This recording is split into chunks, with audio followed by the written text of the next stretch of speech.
né, diz respeito a essas conexões entre lógica e filosofia da matemática aqui, tal como a gente vai ver na sua fala intitulada Números como Ferramentas Cognitivas. Antes de passar a palavra para o César, eu só gostaria de lembrá-los de fecharem os vídeos, os microfones de vocês, enquanto a fala ocorre, e aí depois da fala, no final da fala e após dela, a gente vai ter aquele momento para perguntas no final da fala, mas antes de encerrar, eu já vou começar a avisar ali pelo chat para abrir as inscrições, tá bem? Então, sem mais delongas, eu passo a palavra para o César Frederico. Obrigado, Leonardo. Obrigado a todo mundo que está assistindo. Vou começar a transmitir agora, e aí eu não vejo mais o rosto de vocês, nem o chat. Então, se alguém não estiver ouvindo bem ou quiser interromper, interrompe pelo áudio. Bom, indo direto ao ponto, então. O pessoal que já participava do GELF há um tempo já deve ter me visto falando sobre esse tema. Eu lembro que, acho que foi em julho de 2017, logo antes de eu partir para o doutorado, eu já tinha feito uma apresentação no GELF com esse título, Números como Ferramentas Cognitivas, porque já era o meu projeto de doutorado, né? E aí, nesses 3 anos decorridos, eu desenvolvi esse projeto, né? Tô indo agora para o último ano do doutorado, mas neste mês, podemos dizer assim, eu acabei de redigir o último capítulo, onde chega a conclusão final sobre a natureza dos números. Então, essa é a primeira vez que eu estou apresentando isso em forma oral, né? Eu só tinha escrito sobre isso. Então, vocês estão sendo aí os pioneiros com quem eu estou testando como eu consigo apresentar esse assunto, né? Já adianto que a maior dificuldade aqui foi reduzir todo o trabalho que eu fiz desses 3 anos para caber numa fala de 50 minutos. Então, vocês vão perceber muitas lacunas no que eu vou apresentar, mas aí a gente tenta sanar um pouco dessas lacunas na parte das perguntas. Bom, começando. Eu vou começar apresentando o problema, para quem não está familiarizado ainda com as questões da filosofia da matemática, né, para os nossos estudantes em geral que estão assistindo. Então, qual é o problema que faz a filosofia se interessar pelos números? Qual é um dos problemas, né? O que eu vou apresentar aqui é o problema ontológico. Então, primeiro, para mostrar para vocês que há um problema a ser resolvido, né? Em seguida, eu vou apresentar a estratégia que eu vou usar para abordar esse problema. E essa estratégia é empiricamente informada, quer dizer, é um jeito diferente de fazer filosofia, diferente do modo tradicional, porque eu vou estar me baseando em dados das ciências para responder a questão sobre o que são os números. Como eu vou estar me baseando em dados das ciências, eu vou precisar apresentar para vocês alguns dados científicos, que deve ser a terceira parte da apresentação, fazer uma apresentação bastante superficial sobre isso, né, mas de alguns dados científicos que vão ser relevantes para a minha resposta. E, por fim, na parte final, eu entro com a minha solução para o problema que eu vou apresentar, problema sobre a existência dos números, né. Só deixa eu voltar aqui antes para o primeiro slide, porque eu não falei, né, desse martelo que está aparecendo aí. Qual é a relação de números com ferramentas, né? Então, logo já para introduzir a ideia, né, pensem no que um martelo faz com a nossa mão, né? A nossa mão tem uma capacidade, vamos dizer, inata, já dada pela própria a anatomia da mão, né, uma capacidade de fazer esse movimento, né? A gente consegue bater em algo. Então, se eu estiver em uma superfície macia e usando um negócio mais ou menos grande, um negócio tipo um prego, que eu tento fincar em uma superfície macia, né, eu até consigo fazer isso com a minha mão, né, fincar algo. Mas isso é muito limitado, né? Eu não consigo fincar, por exemplo, um prego numa tábua de madeira dura. Então, para isso, nós humanos desenvolvemos ferramentas para aumentar o nosso poder. Então, para aumentar o poder da minha mão, eu pego um martelo e aí eu consigo pregar um prego duro, né, um prego de metal, né, numa superfície dura, numa madeira. Então, o prego ele amplia o poder da minha mão. Eu já tinha um poder, né, dado pela minha própria constituição física, que é ampliado pela ferramenta. Essa é a ideia básica que a gente vai ver aqui dos números.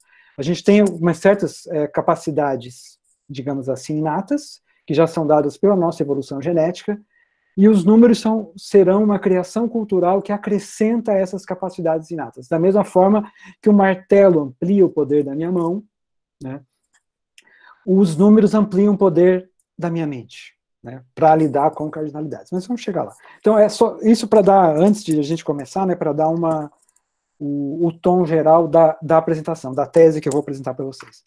Mas então vamos para o problema. Né? Então, pense assim, né? Começamos com um problema semântico. Tome essas duas sentenças que nós temos aí. A cantora Alcione é maranhense e o número 2 é par. Reparem que, gramaticalmente, as duas sentenças são muito parecidas. Né? Elas têm a mesma estrutura. Né? Aqui eu tenho um artigo definido. Aqui eu estou falando de algo, a cantora Alcione, né? E estou predicando algo dela, dando uma propriedade, é a maranhense. A mesma coisa eu tenho aqui, o artigo definido, que se refere a algo, número 2, e eu predico algo dele, é par. Aí você se pergunta pelo significado dessa essa estrutura gramatical, né? Ela está se referindo a quê? Nesse caso aqui é muito simples, né? Ela se refere à pessoa, a cantora Alcione. Então, essa sentença, ela fala sobre esta pessoa, e ela fala uma verdade sobre ela. Na verdade, ela dá duas propriedades. Diz que essa pessoa é maranhense e diz que ela é uma cantora. Como esse é o caso, essa sentença é verdadeira. Agora, se nós viemos para o lado de cá e tentamos aplicar, dado que ela tem a mesma estrutura gramatical e provavelmente a mesma estrutura lógica, né, que esta sentença, a gente pode tentar aplicar a mesma análise ao lado de cá, né? Mas aí eu me pergunto, bom, o número 2, isso aqui aparentemente, essa sentença aparentemente fala do número 2, mas onde eu localizo o número 2? Cadê o referente desta expressão? Reparem também que o artigo definido, né, quando eu digo a cantora Alcione, mesmo que você não conhecesse a Alcione, eu sei que aqui todo mundo conhece, né, mas ainda que alguém não conhecesse, ele saberia que existe uma cantora chamada Alcione. Se eu estou falando a cantora Alcione, né, e eu estou falando isso com pretensão de verdade, estou falando uma verdade, né, então a própria presença do artigo definido inclui um existencial aqui, né, dizendo que ela existe. A mesma coisa do lado de cá.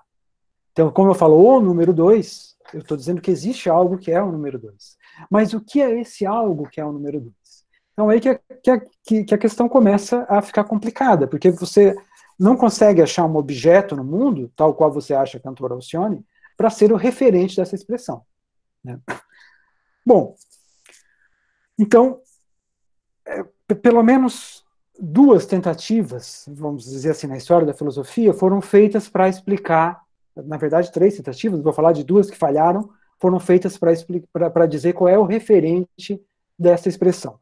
A primeira tentativa é você dizer, ok, mas ele também se refere a um objeto no mundo. Um par, quaisquer 2 coisas que eu tome, né, podem ser o número 2. Só que isso não funciona. Isso não funciona por quê? Porque há vários, talvez infinitos pares de coisas no mundo. E o número 2 é um só. Né? Então, o número 2, veja, o artigo definido, ele diz que existe apenas um número 2. Então, se essa sentença é verdadeira, eu sempre estou assumindo que ela é verdadeira. Tá? Se ela é verdadeira, ela está falando de um objeto único. Mas pares de coisas no mundo eu tenho vários. Então, por que o número 2 vai ser esse par de laranjas e não este par de laranjas? Ou este par de sapatos? Então, não pode ser. Daí você fala, mas cada par de coisas é um número 2. Não, então eu tenho centenas, dezenas, milhares de números 2. O que não é o caso, sendo que na matemática assume-se apenas um número 2. Então não pode ser. Outro problema, você poderia dizer, não, tá bom, então o número 2 não é o objeto, não é essa coleção de 2 laranjas, mas é uma propriedade dessa coleção. A coleção de 2 laranjas, as 2 laranjas não são o número 2, mas ela tem a propriedade de ter o número 2. Então, também não funciona. Porque, veja, o número que eu atribuo a essa coleção aqui, estou tomando apenas essas 2 laranjas, tá? O número que eu atribuo a elas vai depender de como você conta. Eu posso contar 4 coisas aqui, por exemplo. 1 laranja, 2 laranjas, 1 folha, 2 folhas. 2 mais 2, 4. Então, isso aqui pode ter a propriedade 4. Se eu for contar os gomos de cada laranja, pode ter a propriedade 20, cada laranja tem 10 gomos. Então, essa opção não funciona, né, de você dizer que o referente do número 2 é algo no mundo, seja uma propriedade no mundo ou um objeto no mundo. Então, uma alternativa a isso, então, se o número 2 não é uma propriedade no mundo, talvez ele seja alguma coisa na mente, né? Então, você pode pensar assim, quando nós falamos o número 2 é par, nós estamos nos referindo a uma ideia na mente. Então, cada pessoa que conhece o conceito de 2, por exemplo, a Xuxa, né, ela teria, lá na mente dela, você pode pensar aqui como se fosse alguns neurônios que são ativados no momento em que ela vai interpretar essa sentença. A Xuxa lê isso aqui, o número 2 é par, ela entende algo dessa sentença, né, e isso ativa alguns neurônios na mente dela, e diz, aquilo que ativou aquilo é o número 2. Então, o número 2 está na mente da pessoa. Também não funciona pela mesma razão que não funciona associar um número com objetos físicos, né, porque outras pessoas terão outras representações do número 2, representações ou conceitos, ou neurônios que são ativados, né, quando isso aqui é lido. Então, você não seria certo falar o número 2, mas os números 2, um número 2 em cada mente, né. Sem contar que, como os números 2 são subjetivos, nesse caso, eu tenho meu número 2, você tem o seu número 2, eles poderiam ser diferentes. Talvez existisse alguém para quem o número 2 fosse ímpar. E daí, como é que então o número 2 é par? Né? Outra coisa, faltaria gente suficiente para pensar números muito grandes. Por exemplo, talvez nunca ninguém tivesse pensado no número 10 elevado a 160. Talvez não houvesse nem neurônios possíveis para representar esse número. Então, esse número não poderia ser uma ideia na mente. Então, também não funciona dizer que os números são ideias na mente. Então, números não são ideias na mente, números não são objetos físicos nem propriedades de objetos físicos. Então, não dá para levar aí. Uma solução, a mais bem sucedida até o momento, para explicar o que é o número 2, é dizer que eles são, então, objetos abstratos, fora do espaço e do tempo. Então, enquanto a Alcione é um objeto físico, você sabe onde ela está agora, a Alcione está em algum lugar agora, né? O número 2, não, ele existe, mas ele é um objeto abstrato. Abstrato entendido aqui como fora do espaço e do tempo. Fora do espaço e do tempo que a gente viu, né? Que ele não está no espaço e no tempo. Ele não é nada físico, ele não é propriedade de algo físico, ele não é nada mental, né? Considerando que as nossas ideias estão no espaço e no tempo, né? Então, o número 2 é algo diferente disso. Não apenas o número 2, né? Todos os números seriam. Então, essa é a chamada solução platônica para esse problema, né? Platônica porque Platão foi quem disse que as ideias estavam em outro reino, não neste mesmo reino, nesse mesmo mundo em que nós vivemos, mas num mundo diferente deste, num mundo com outra essência, com outra substância diferente desse. Tá? Então, mais ou menos análogo a essa ideia de Platão é a ideia de que o número 2 existe fora do espaço e do tempo. Então, essa é a solução mais bem aceita até o momento na filosofia da matemática, mas ela tem um problema sério, né, que é um problema epistêmico ligado a ela. Se os números estão fora do espaço e do tempo, se eles são objetos fora do espaço e do tempo, como é que nós sabemos algo sobre ele? Então, todas essas pessoas sabem que o 2 é par. Mas como que elas podem saber que o 2 é par se o 2 está lá junto com os demais números, né, fora do espaço e do tempo? Eles são inacessíveis para nós, porque nós estamos no espaço e no tempo. Tudo que nós vimos e tudo que nós experienciamos está no espaço e no tempo. Nós não podemos sair fora dessa condição de espaço e tempo para ver o que existe fora do espaço e do tempo. Se é que faz algum sentido falar em existência fora do espaço e do tempo, né? Para mim não faz, tá? Mas parece que a maior parte dos filósofos está satisfeita com isso. Tá? Então, esse problema, muitos filósofos da matemática já tentaram responder, eu não considero nenhuma resposta satisfatória. Mas não tenho tempo agora para explicar por que eu não as considero satisfatórias. Tá? O fato é que esse problema continua sem solução. Se os números são objetos abstratos fora do espaço e do tempo, como que nós sabemos, nós seres concretos, no espaço e no tempo, sabemos algo sobre os números? Né? Vejam que isso começou, né, com uma tentativa de dar conta da semântica dessa sentença de forma similar à semântica dessa sentença, né? Como parece que a gramática delas sugere, que elas têm a mesma forma gramatical. Existem alternativas em que você diz que a forma gramatical, ou melhor, que a forma lógica dessa sentença não segue a sua forma gramatical. Tá? Também não vou abordar essas soluções aqui, que isso aqui, na verdade, estaria falando outra coisa, não se referindo a um objeto. Tá? Não vou abordar essas soluções. A questão aqui é só colocar o problema. Então, se ele é um objeto abstrato, ele está fora do espaço e do tempo, portanto, não sabemos, não temos acesso a eles, e fica inexplicável como que nós temos conhecimento dos números. Bom, isso então leva a um problema ontológico, né? A suposição de que números existem fora do espaço e do tempo é insatisfatória. Bom, mas então, se eles não são objetos físicos, se eles não são objetos mentais, se eles não são objetos fora do espaço e do tempo, o que são os números? Né? Será que eles realmente existem? Ou será que eles não existem, então a sentença 2 é par é falsa? Também só para quem não está familiarizado com essas discussões de filosofia da matemática, no momento, né, nesta década, nos últimos anos, a opção de dizer de que sentenças matemáticas são falsas está em evidência, né, o ficcionalismo em matemática. É uma posição bastante em voga no momento. Vários filósofos têm defendido que, na verdade, a matemática é falsa, porque os objetos aos quais ela se refere não existem.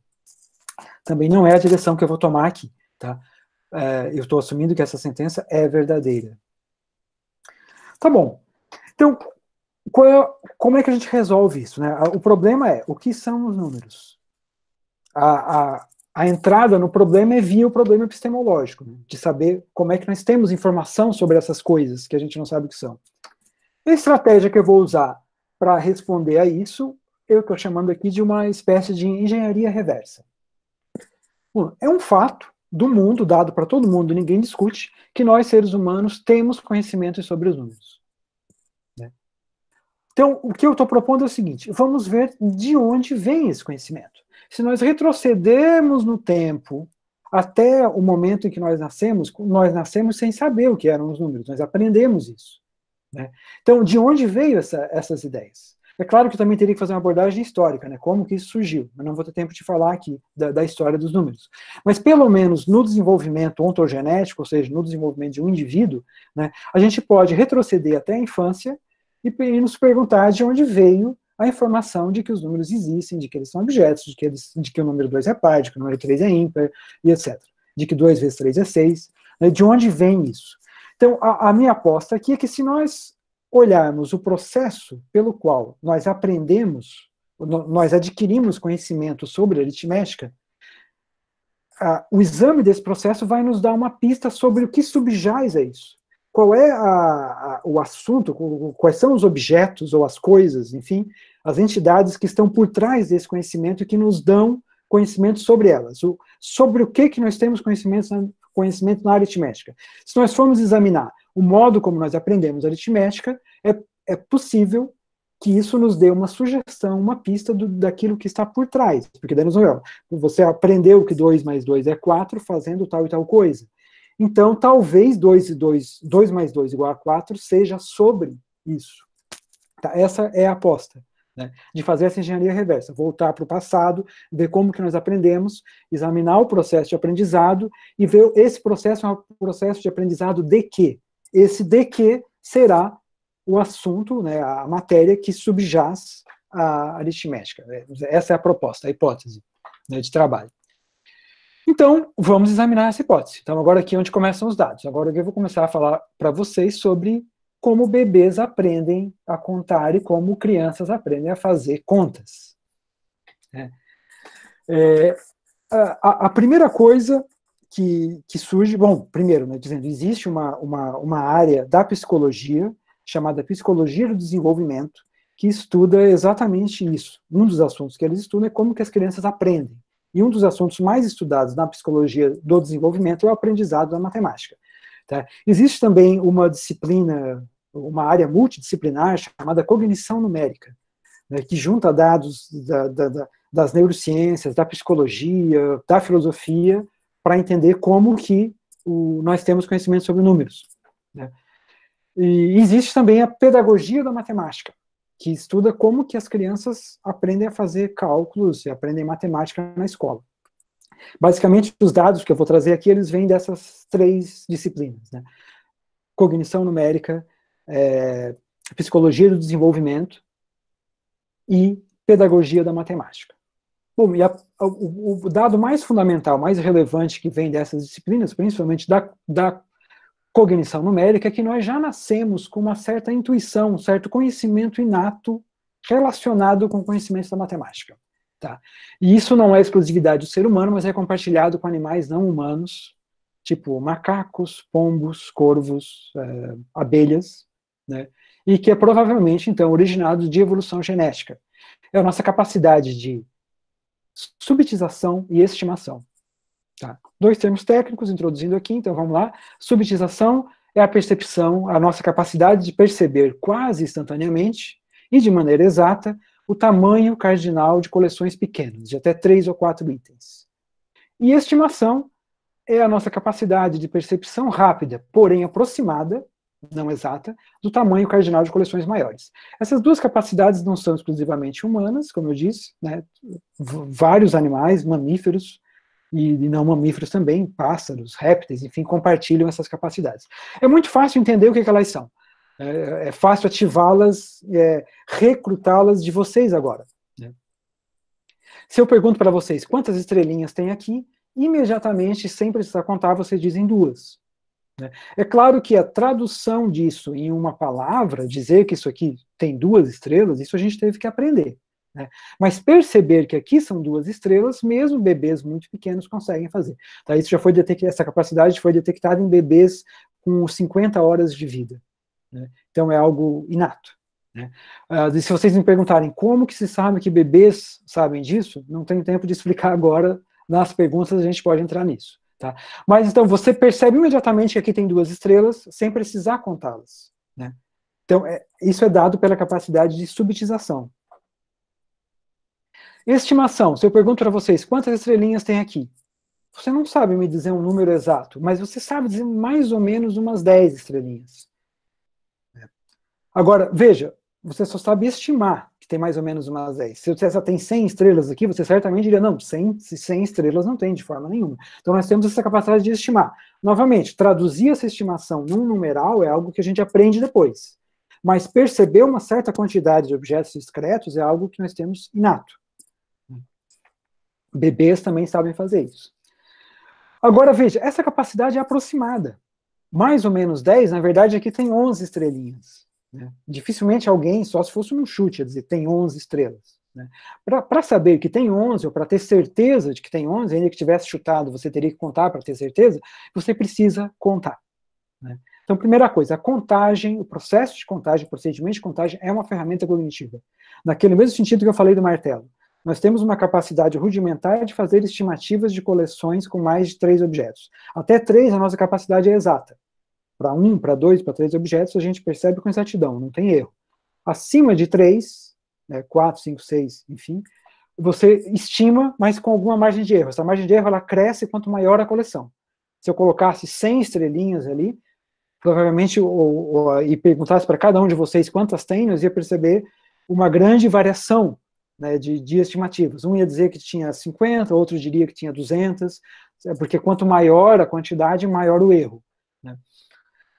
Agora, para superar essa limitação, quer dizer, por um lado não é uma limitação, né? Nós temos essa capacidade inata de estimar, é algo bastante surpreendente, mas a capacidade é apenas de estimativa, ela não dá uma quantidade exata. Se nós precisarmos saber exatamente quantos objetos tem, nós precisamos contar. Né? E isso é uma técnica.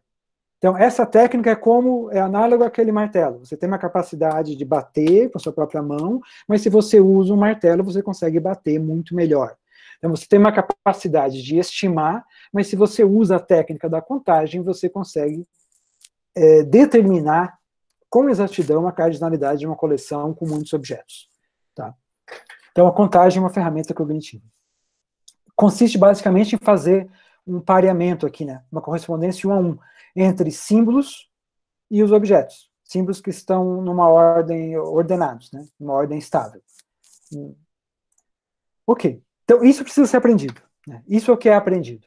Ninguém nasce sabendo contar. Nenhuma espécie animal, nem o ser humano. Isso é uma técnica criada culturalmente, a técnica de contagem.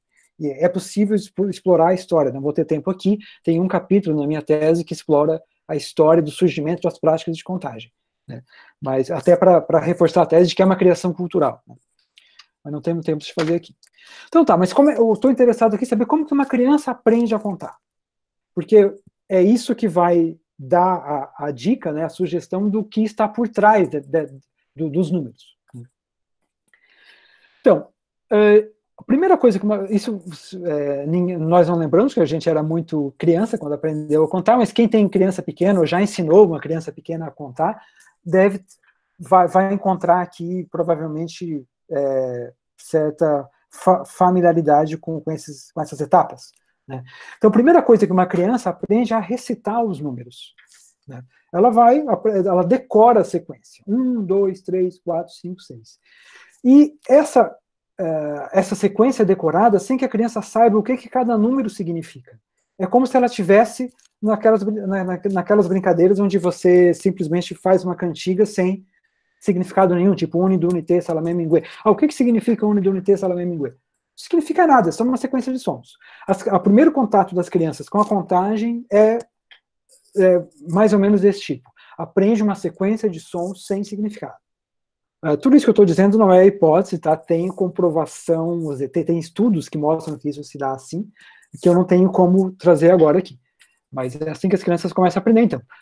Sequência de sons sem significado. Depois de alguns meses em que as crianças estão recitando os números sem saber para que se faz isso, elas aprendem o significado do primeiro numeral, de 1. Ela sabe que 1 se refere a um único objeto. O experimento em que se testa isso consiste em pedir para a criança, é algo simples, me dá uma caneta. A criança, se ela entende o que é um ou uma, ela vai dar exatamente uma caneta, né? Se ela não entende, ela vai pegar um punhado de canetas. Claro, o experimento é feito quando há uma pluralidade de objetos à disposição, né? Ela vai dar uma quantidade que não corresponde exatamente ao que foi pedido, né? Então, o primeiro numeral que ela aprende é 1, o significado de 1. Isso acontece em crianças com desenvolvimento normal, na nossa sociedade, acontece por volta dos 2 anos de idade, ou talvez um pouco antes, né, que a criança aprende o significado de 1. Mas ela continua sem saber o significado da palavra 2, 3, 4, 5. Somente 6 meses depois que ela aprende o significado de 1, ela aprende o significado de 2. E somente 6 meses depois que ela aprende o significado de 2, ela aprende o significado de 3. Um ano depois, já aqui, então, desde quando ela aprendeu o significado de 1. Né? E mais 6 meses depois, ela generaliza isso para todos os demais numerais que ela já tinha decorado. Né? Quando você pede para uma criança pequena contar até 10, ela conta. 1, 2, 3, 4, 6, 7, 8, 9, 10. Né? Vai lá, conta. Mas ela não sabe o que significam os numerais do final dessa sequência. Né? Quando ela chega por volta aqui dos 4 anos, 3 anos e meio, né, ela generaliza o significado dos 3 primeiros números que ela aprendeu primeiro para os demais e aprende o significado de todos eles. Somente por volta dos 5 anos, quando a criança já está contando para números bastante altos, contando acima de 100, é que a criança é capaz de se dar conta de que a sequência dos números não termina, que ela é infinita. Mas ela ainda trata os números como numerais, né, e não distingue números de numerais. Né? Bom, o importante aqui, o dado importante é que a criança começa a aprender os números como uma sequência de sons sem significado. É diferente de quando você aprende, por exemplo, a palavra gato. A palavra gato se refere a um animalzinho. A palavra vem junto com o significado, não os números. Eles não vêm junto com o significado. O significado vem tardiamente. Né? Bom, eu tenho que correr um pouco porque o tempo está passando. Né? Então, até por volta de 5 anos, a criança tem conceitos numéricos, mas ela tem apenas um domínio operacional da contagem. Ela sabe contar coisas, mas ela ainda não distingue números de numerais completamente, A gente sabe que número é o referente do numeral, né? Seria o objeto ao qual o numeral se refere, mas para a criança muito pequena não existe essa distinção. Ela não pensa em termos de números como objetos, ela pensa em numerais e numa operação que ela faz com os numerais, né? E não distingue numeral de número. Tanto que isso é uma coisa que a gente vai aprender só na escola, né? A distinção entre numeral e número. Né? A criança só vai começar a falar como se numerais fossem diferentes de números quando ela aprende a calcular, né? Como é que a criança aprende a fazer contas? Isso já quando vai para a escola, né? É claro, pode ser ensinado pelos pais também em casa, mas é algo mais tardio, né? A primeira estratégia que a criança aprende para calcular é fazer a conta nos dedos. Então, se você pede uma criança que está aprendendo a calcular, a contar 2 mais 2 igual a 4, o que ela faz é um procedimento. Ela vai contar 1, 2 dedos, mais 1, 2 dedos, e vai contar todos. 1, 2, 3, 4. Né? Se você pede 5 mais 2, ela vai fazer 1, 2, 3, 4, 5, 1, 2, e depois contar tudo. 1, 2, 3, 4, 5, 6, 7. Né? Então, é sempre um procedimento que a criança está fazendo. Só mais tarde que ela transforma esse procedimento num objeto. E aí ela não materializa mais nos dedos, ou com pedrinhas, ou com feijõezinhos, etc., a conta. E já passa a considerar os números como objetos. Isso acontece mais tarde, quando ela aprende o algoritmo para fazer a soma, né? E depois isso está completamente sedimentado quando a gente aprende a fazer contas de cabeça, né? Tipo, quando você calcula 80 mais 30 igual a 110, decompondo o 30 em 20 e 10, né? Daí você soma 80 com 20, que dá 100, e depois acrescenta o 10. Bom, essa conta é feita toda de cabeça, e essa operação de decompor e recombinar é uma operação típica de objetos, né? Você pega o objeto 30, divide ele em 2, soma isso com o objeto 80, depois soma mais com o 10 que sobrou, né? Então, nesse momento, a gente já está pensando em números em termos de objeto. O que acontece na passagem de cá para lá, né? Dessa parte puramente operacional, em que números não são objetos, mas são operações para números como objetos. Esse é um processo estudado pela pedagogia da matemática, né? Estudos que visam descobrir ou identificar como que as crianças aprendem matemática mais fácil. E justamente uma das constatações desses estudos é que a criança precisa ser conduzida pelo professor a pensar nos números como objetos em vez de processo. Ela começa pensando nos números como processo, mas ela tem que passar a pensar nos números como objetos. Essa passagem de pensar um processo como objeto é chamada de reificação. Você trata algo que não é objeto como se o objeto fosse. Você reifica. O processo não é um objeto, mas você dá um nome para o objeto. Então, por exemplo, o processo de contar até 5, 1, 2, 3, 4, 5. Né? Inicialmente a criança só sabe fazer esse processo. Depois ela aprende a chamar esse processo de 5. Né? E passa a pensar em 5 como um objeto que encapsula esse processo. Né? Coloca dentro do nome 5 o processo. E passa a tratar aquele processo encapsulado no objeto, encapsulado no nome, como um objeto. Esse é o momento em que a gente passa a ver os números como objetos, distintos dos numerais e do processo de contagem. Então, isso é algo que vem posteriormente na nossa história do aprendizado. Né? Bom, por que a gente faz isso? Né? Ora, para simplificar os cálculos. Não tenho tempo de entrar agora, o tempo está passando, né? Mas essa operação de transformar um processo num objeto é uma maneira de a gente poder dar seguimento ao aprendizado da matemática, porque os cálculos são processos de segunda ordem, contagens de segunda ordem. Então vai se tornando cada vez mais complexo, processo sobre processo. Então, para simplificar o nível inferior, você encapsula os processos, o processo de contagem, que é o primeiro deles, dentro de um objeto, trata aquilo como objeto e passa a calcular sobre objetos. Depois você encapsula os cálculos novamente dentro de objetos e assim sucessivamente. Isso falando do processo de aprendizagem das crianças.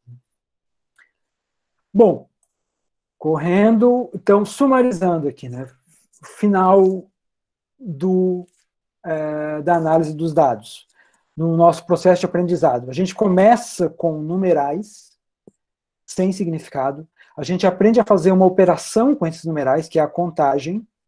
Essa operação, feita com numerais, nos dá conceitos numéricos, mas que são meramente operacionais, eles não são referentes a objetos, são conceitos que nos dão a capacidade de operar, de contar e de entender o significado de números. Esses conceitos numéricos, a gente começa a usá-los quando entra na escola para fazer cálculos. Cálculo é uma contagem de segunda ordem, a gente vai ver isso mais à frente aqui. Então, quando a gente sobe esse nível, a gente reifica, transforma em objetos, né, aqueles processos que a gente tinha aprendido antes. Passa a vê-los como objetos.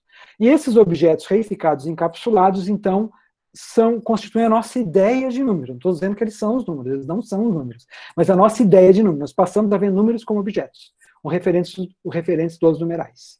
Então, a nossa ideia de número tem origem numa reificação e encapsulamento de processos de contagem. Basicamente, essa é a moral da história de como nós aprendemos aritmética. Sei que foi muito rápido, mas é o que o tempo dá, e já está acabando o meu tempo. Vamos lá. Agora, com base nesses dados, qual é a minha resposta para o problema ontológico da existência dos números? Bom, a minha resposta basicamente é o seguinte: o que o exame do nosso aprendizado numérico nos traz é que o que subjaz a aritmética são procedimentos, e não uma classe de objetos, né? Então, é diferente de quando eu estou estudando, por exemplo, física, né? Porque o que subjaz a física são um conjunto de objetos físicos. Mas quando eu estudo aritmética, não tem uma classe de objetos que são objeto do meu estudo, mas uma classe de procedimentos. Esses procedimentos é o que está por trás da aritmética. Então, no processo de aprendizagem, não há números como objetos. A ideia de que números sejam objetos é tardia e é produzida quando se aprende contagem e cálculo, que são procedimentos. O cálculo é uma contagem de ordem superior, né? Então, a sugestão dos dados é que é o processo de contagem, e não um reino de objetos que subjaz a aritmética. Tá? Daí, então, aqui é onde eu chego numa posição nominalista, né? Não há números como objetos. Há processos de contagem. Eles não são números, eles são o processo de contagem, né? E daí, claro que vem a questão filosófica fundamental aqui, mas como que a aritmética pode ser verdadeira e objetiva se os números, os objetos, os referentes independentes dos numerais não existem? Nós só temos processos subjazendo a aritmética, né? O que a aritmética descreve? Né? Ela é verdadeira sobre o quê? Bom, a tese é a seguinte: a aritmética descreve propriedades do procedimento de contagem e das operações definidas sobre eles, das operações de contagem de ordem superior, contagens de contagens, né? Ilustrando isso rapidamente, né? Então, vamos lá. Veja aqui, primeiro começar com casos mais simples, que são as expressões numéricas aplicadas. Como eu digo, o número de laranjas no cesto é 43. Você tem aqui o cesto, né? O que isso aqui está falando, né? A análise platônica tradicional diz que aqui eu estou me referindo ao objeto número 43. Né? Eu concordo com isso. Isso aqui faz uma referência a um objeto, mas um objeto que é o modo como nós tratamos o número. Mas o dado objetivo que subjaz a essa sentença e que faz ela ser verdadeira é o processo de contagem, né? Então, o 43 aqui, ele encapsula o processo de contar as laranjas. Vamos dizer, é uma maneira resumida de dizer isso aqui, ó. Se alguém contar as laranjas no cesto, irá parar no numeral 43. Eu estou dizendo que as condições de verdade dessa sentença são dadas pelas condições de verdade dessa sentença. Essa sentença aqui não se refere a números, apenas a numerais, é o processo de contagem, né? Então, nós podemos reduzir a verdade dessa sentença à verdade desta. O 43 aqui, ele refere-se a um objeto, mas, num tipo de semântica diferente, que eu não tenho tempo de abordar aqui, mas é um objeto apenas do discurso. Eu apenas falo como se o objeto existisse. É uma reificação, né? Mas o objeto não existe, né? Mas é um modo de falar. Mas esse modo de falar é verdadeiro. Ele é verdadeiro porque ele, na verdade, é uma maneira abreviada de falar isso aqui. Se alguém contar as laranjas no cesto, irá parar no numeral 43. Aqui estou me referindo ao processo de contagem, né? 1, 2, 3, 4, 5, vou contando até o 43. Tá, isso são as expressões aplicadas. E como é que a gente trata da aritmética pura? Toma, por exemplo, 3 mais 4 igual a 7, como não se referindo a nenhuma coleção, mas apenas como 3 mais 4 igual a 7, se referindo a números. Novamente, nós temos processos encapsulados aqui dentro. 3 é o processo de contar 1, 2, 3. 4 é o processo de contar 1, 2, 3, 4. Né? E como é que uma criança, lá no começo, quando ela está aprendendo a calcular, como é que ela calcula isso aqui? Ela faz 1, 2, 3, depois ela faz 1, 2, 3, 4, e depois ela conta. 1, 2, 3, 4, 5, 6, 7. Então, eu estou dizendo que essa equação, ela descreve esse processo, que é pelo qual a criança começa a aprender, né? Ou seja, ela é verdadeira se somente ter. Se alguém contar 1, 2, 3, então contar 1, 2, 3, 4, e depois contar tudo que tiver contado nos passos anteriores, irá parar no numeral 7. Bom, isso aqui é verdadeiro sobre o processo, independentemente da coleção que você está contando.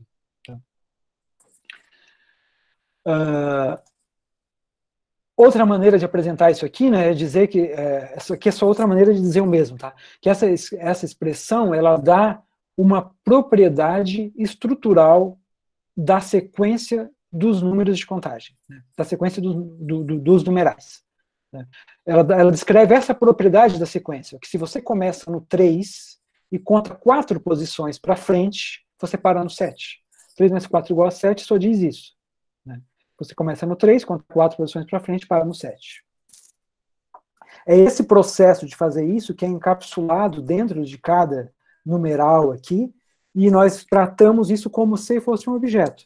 Mas não é. Mas ao mesmo tempo, isso aqui é uma verdade objetiva. Uma verdade objetiva deste processo, né? É uma verdade objetiva, uma verdade de segunda ordem, veja, uma verdade sobre um procedimento executado sobre o procedimento de contagem. Aqui a gente vê que a operação de adição é uma contagem sobre a contagem, né? Eu conto, depois eu conto o que eu contei. É a adição. A mesma coisa é a multiplicação. Oi. César, só para avisar, Oi. Se passaram 40 minutos, você tem mais 10, tá? Mais 10, tá bom, acho que vai dar tempo. Tá. Então, tomem aqui agora a multiplicação. Novamente a mesma coisa. Você pode ver o que 2 vezes 3 igual a 6 descreve, né? O que isso aqui está descrevendo?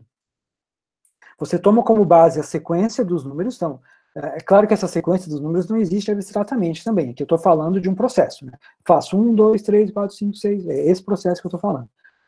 Então, e você conta sobre esse processo. Então, é um processo de segunda ordem. Eu conto, é um processo executado sobre um processo. Então, o que eu conto aqui? Eu conto 2 vezes 3. Então, começo 1, 2, 3, 1, 2, 3. Então, eu contei, tem um processo de contagem, segundo processo de contagem, terceiro processo de contagem, uma operação de terceira ordem. Aí é o que vem aquela questão da reificação, que eu falei muito rapidamente, né? Como isso aqui é complexo demais, para a gente acompanhar cognitivamente, a gente encapsula isso dentro de um objeto, encapsula isso dentro de outro objeto, e trata dos dois como se fosse uma multiplicação de 2 objetos, né? Bom, enunciados aritméticos sobre o infinito. O conjunto dos números naturais é infinito. Aqui não existe números nessa minha abordagem. Só existem processos. Processos que são executados por seres humanos. Todo processo executado por um ser humano é finito, necessariamente. No entanto, essa sentença é verdadeira, né? Mas ela é verdadeira em que sentido? Bom, o conjunto dos números naturais aqui é uma expressão que encapsula um processo. O processo de adicionar 1. E o processo de adicionar 1, ele em si é infinito, ou potencialmente infinito, né? Ele é potencialmente infinito. Nada no processo em si, né, te obriga a parar em algum momento. Então, essa sentença aqui é verdadeira porque o que ela está descrevendo, o fato objetivo que ela descreve, e que ela é verdadeira sobre, se alguém começar a somar 1 a um número qualquer repetidamente, não há nada neste processo que irá fazê-lo parar. E, portanto, ele poderá continuar somando 1 indefinidamente até onde a pessoa possa ou deseje. Claro que uma hora você vai cansar e vai parar, mas você vai parar por questões alheias ao próprio processo. O processo poderia continuar indefinidamente, né? Então, o que isso aqui, a verdade que esse enunciado enuncia é isso, de que o processo de adicionar 1 é potencialmente infinito. Mas eu não estou falando de um conjunto existente de coisas infinitas, certo? Bom, outras questões aqui, como as leis aritméticas, como comutatividade, distributividade, todas elas podem ser, os axiomas de Peano, todas elas podem ser dadas uma interpretação em termos de processo. E a verdade delas é sempre estabelecida em termos de processo. Como o tempo está passando, não vou entrar em detalhes aqui, depois a gente pode explorar isso. Bom, então, resumindo a minha posição aqui, né? A aritmética aqui, a teoria dos números, ela é descritiva, por um lado, tá?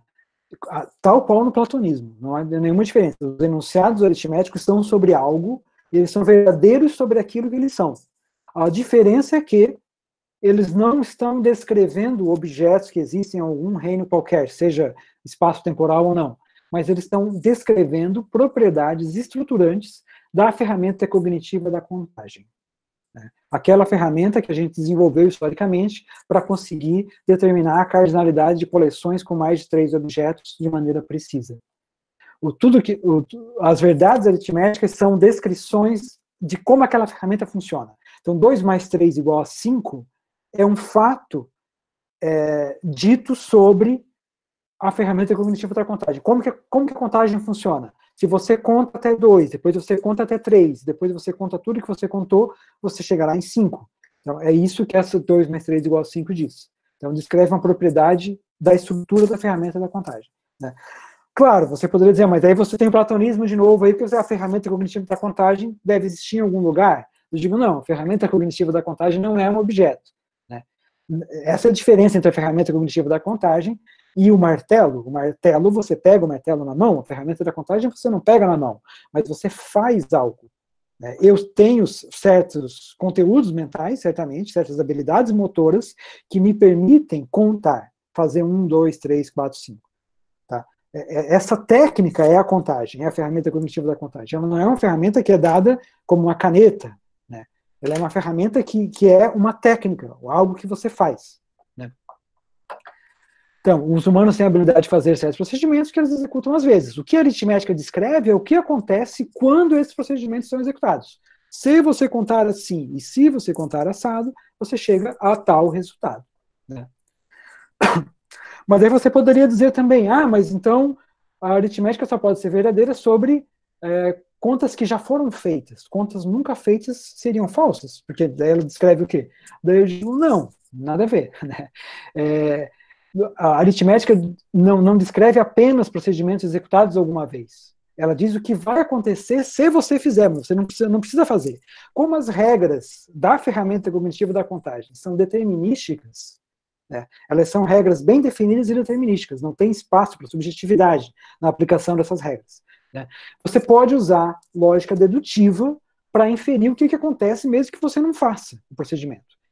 Que é o que se faz em teoria dos números. Né? Você faz inferências dedutivas para saber, para inferir propriedades dos números, sem que você precise executar realmente os procedimentos. Né? Por dedução, você chega lá. Então, tudo funciona normalmente aqui. Né? Mas a aritmética tem também um aspecto normativo, que eu trouxe essa questão aqui porque eu estou dizendo, né, que a ferramenta cognitiva da contagem, que é o que subjaz a aritmética, é uma criação humana, uma invenção histórica, uma invenção cultural. E há várias tentativas de se fazer isso na filosofia da matemática que descambaram para o lado de dizer que é uma convenção, e que a matemática, ou a aritmética especificamente, é uma criação cultural, mas é uma convenção, é simplesmente um código que nós convencionamos para falar sobre um determinado assunto. Né? E esse código é arbitrário, ele poderia, então, essa convenção seria arbitrária e poderia ser feita de outra forma. Na minha abordagem, absolutamente esse não é o caso. A ferramenta cognitiva da contagem é uma invenção humana, mas não é uma convenção, porque ela é uma tecnologia. Tecnologias não são convenções. Né? A caneta tem esse formato não por uma convenção, mas por uma questão técnica. A tinta tem que escorrer para cá, por isso que a ponta está no final e a gente usa ela assim. Lei da gravidade manda isso acontecer dessa forma. Eu não poderia, salvo se eu mudasse várias outras coisas, né, fazer uma caneta que escrevesse de ponta cabeça, sei lá. Né?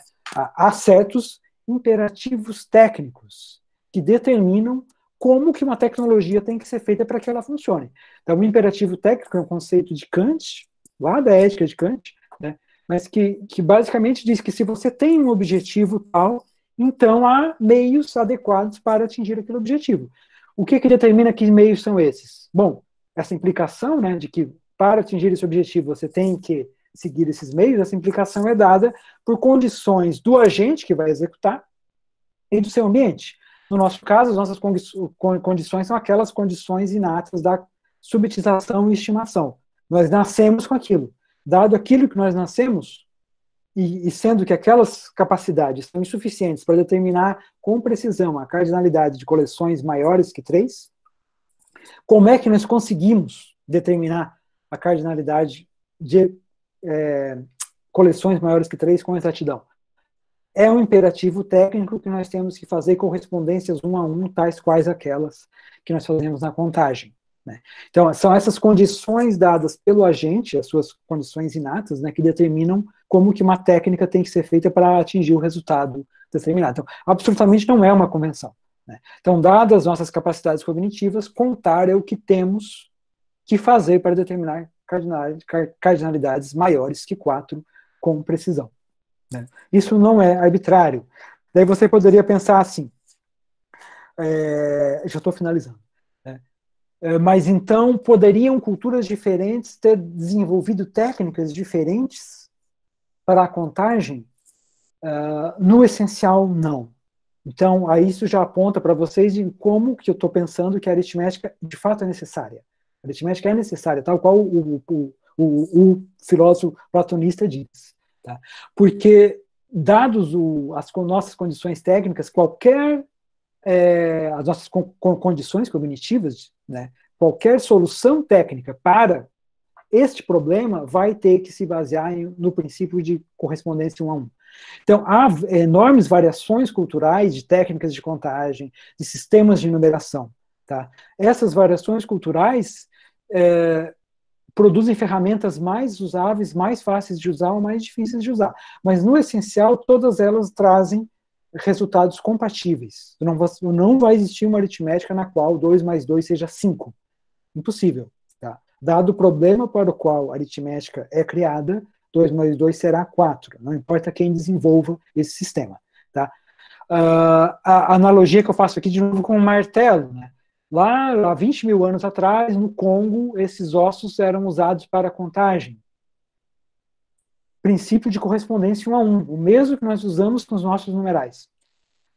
Dá um trabalho contar dessa forma, sem ter palavras para expressar os números, sem ter um símbolo que identifique prontamente qual é a quantidade que você quer, né? Você tem que estar passando aqui a unha em cada veio desse para inferir mais ou menos a quantidade. É como se você usasse uma pedra para martelar. Ela vai martelar o prego, a pedra, né? Ela vai cumprir a função, vai dar um trabalho, mas vai fazer. Tá? Bom, posteriormente foram desenvolvidos sistemas melhores, como o sistema de numeração romano, 13. Funciona, como se fosse um martelo de madeira. Ele funciona no mesmo princípio, né? Você faz a força, bate ali, o mesmo princípio da pedra. Só que ele já é mais eficiente, ele tem um cabo que aumenta a sua força, né? Enquanto a pedra não tem, né? Mas ele ainda não é uma ferramenta, não explorou todo o potencial da tecnologia, digamos assim, né? Até que nós temos os numerais arábicos, que aí é um martelo última geração, né? Eles facilitam de todas as maneiras os nossos cálculos, a nossa contagem, né? É claro que a forma dos numerais é arbitrária, é cultural, né? Mas o sistema de posição aqui decimal, bom, isso é uma solução técnica e, portanto, não arbitrária. Bom, era isso, pessoal. Obrigado. Dúvidas, questões, agora na sessão de questões. E quem tiver mais curiosidade pode me escrever.